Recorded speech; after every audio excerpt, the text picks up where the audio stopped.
अस्सलाम वालेकुम। आज हम जो कहानी सुनने जा रहे हैं वो कश्मीर के मसले की है। नाजरीन, आज हम आपको तारीख की एक ऐसी गलती के बारे में बताएंगे जो न सिर्फ मुस्लिम तारीख के एक सबक की याद दहानी है, बल्कि उसने बरसगीर के सियासी हालात को हमेशा के लिए बदल दिया।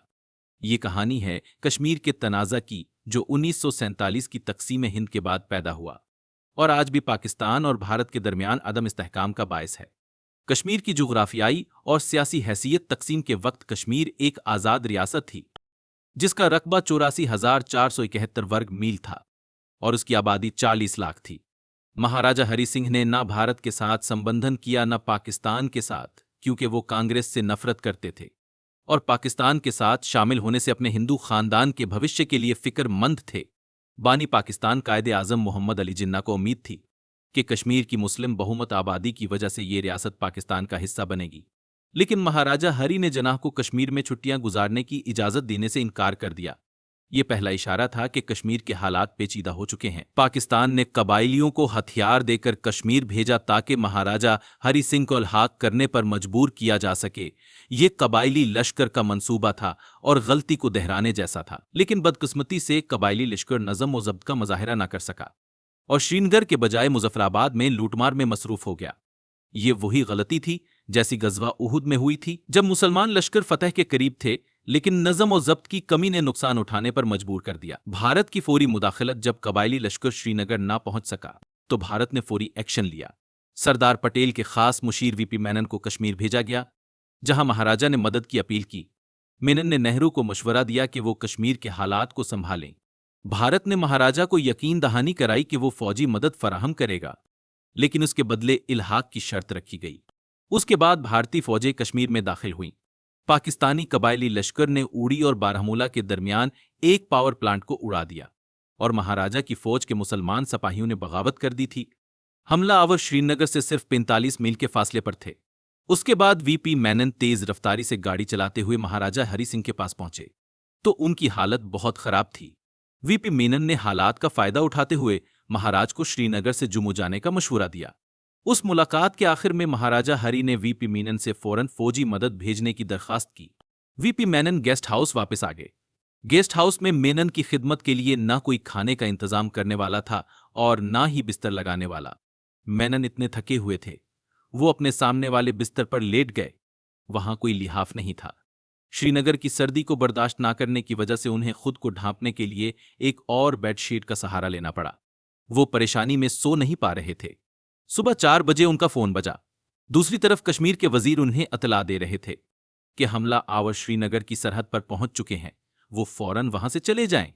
लेकिन हरि सिंह वहां मौजूद तमाम गाड़ियों को अपने साथ जम्मू ले गए थे। बड़ी मुश्किल से मेनन ने एक पुरानी जेब हासिल की। वो उसमें सवार हुए और सुबह 4:30 बजे एयरपोर्ट पहुंचे, लेकिन पायलट ने यह कहकर परवाज से इनकार कर दिया कि वो सुबह की पहली किरणों से पहले ऐसा नहीं कर सकते। इतनी देर में कबायलियों ने उड़ी और मुजफ्फराबाद पर कब्जा कर लिया और 25 अक्टूबर को बारामूला पहुंच गए। किसी तरह तैयारा दिल्ली पहुंच गया और वीपी मेनन हवाई अड्डे से सीधे दिफाई कमेटी की मीटिंग में गए, जहां बताया कि कबायली लश्कर श्रीनगर की सरहद पर पहुंच चुका है। कबायलियों ने बारामूला में एक कत्ल आम किया। बारामूला के सेंट जोसेफ कन्वेंट और अस्पताल को भी नहीं बख्शा गया।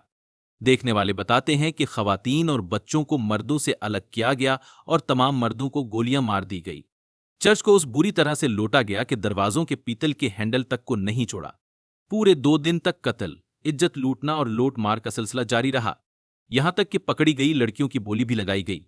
दिफाई कमेटी में मेनन ने मशवरा दिया कि कश्मीर को बचाने के लिए इंडिया फौरी तौर पर फौजी अमदाद भेजे, लेकिन माउंटबेटन ने उससे इत्तफाक नहीं किया। उन्होंने कहा कि कश्मीर के इंडिया में अल्हाक से पहले इंडिया को कश्मीर में फौजी मुदाखलत नहीं करनी चाहिए।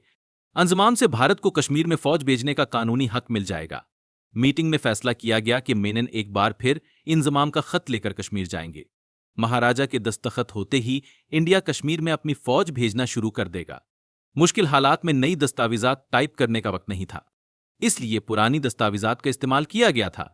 अगस्त में ज्यादातर शाही रियासतें हिंदुस्तान में शामिल हो गई थीं। नेशनल में दस्तयाब दस्तावेजात में अगस्त को कलम से काटकर अक्टूबर लिखा गया था और तारीख भी तब्दील की गई। जैसे ही मीटिंग खत्म हुई, मेनन एक बार फिर चले गए, लेकिन इस बार जम्मू के लिए रवाना हुए।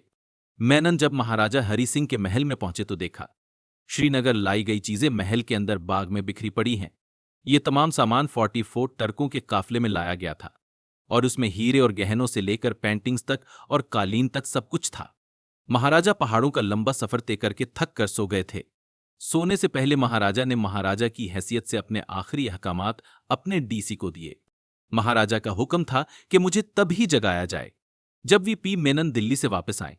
उनकी वापसी का मतलब यह होगा कि इंडिया ने हमारी मदद का फैसला किया है, लेकिन अगर वो सुबह से पहले नहीं आया तो मुझे नींद में अपने पिस्तौल से गोली मार दी जाए। वो नहीं आते तो इसका मतलब है कि सारा खेल खत्म हो गया है। महाराजा हरि सिंह को जुम्मू में क्याम की पहली ही रात गोली मारने की नौबत नहीं आई। मेनन महाराजा के डीसी को दी गई। मुद्दत खत्म होने से पहले ही उनकी पलंग के पास पहुंच गए। उनके पास अंजमाम के मुआहदे की दस्तावेज तैयार थी। महाराजा हरि ने फौरन दस्तखत कर दिए। वीपी मेनन 26 अक्टूबर को कश्मीर के इंजमाम की दस्तावेज के साथ दिल्ली वापस आए। वजीर दाखिला सरदार पटेल तमाम प्रोटोकॉल तोड़कर सफदरजंग एयरपोर्ट पर इनसे मिलने पहुंचे। वहां से दोनों सीधे दफाई कौंसिल के एक और इजलास में शिरकत के लिए चले गए। शाम को बर्तानिया के deputy high commissioner Alexander Simon Menon के घर आए। मेनन बहुत खुश थे। मेनन ने उन दोनों के लिए एक एक बड़ा पैक बनाया। कुछ देर बाद मेनन ने अपनी जेब से एक कागज निकालकर बरतानवी सफारतकार को दिखाया और कहा, ये रहा कश्मीर के अलहाक का खत। अब कश्मीर हमारा है, अब हम उसे अपने हाथों से नहीं जाने देंगे। अक्टूबर की सुबह सवेरे 100 से ज्यादा फौजी और सिविलियन तैयारों, जिनमें फौजियों के साथ फौजी सामान और दूसरे जरूरी सामान थे, सबसे पहले 9 DC 3 त्यारे सरिंगर में उतरे।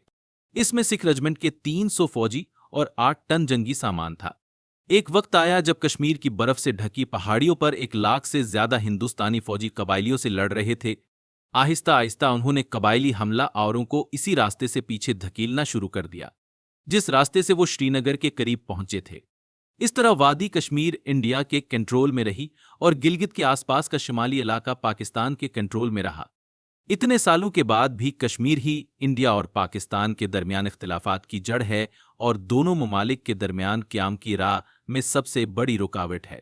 ये कहानी हमें ये सिखाती है कि इत्तेहाद कौमों की कामयाबी की कुंजी है और उनकी कमी किसी भी बड़ी कामयाबी को नाकामी में बदल सकती है।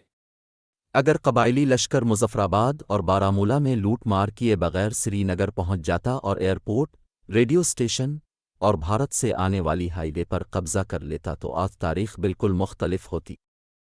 अपने कमांडरों के अहकामात न मानकर उन्होंने ऐसी गलती की जिसका बाद में भारी नुकसान उठाना पड़ा।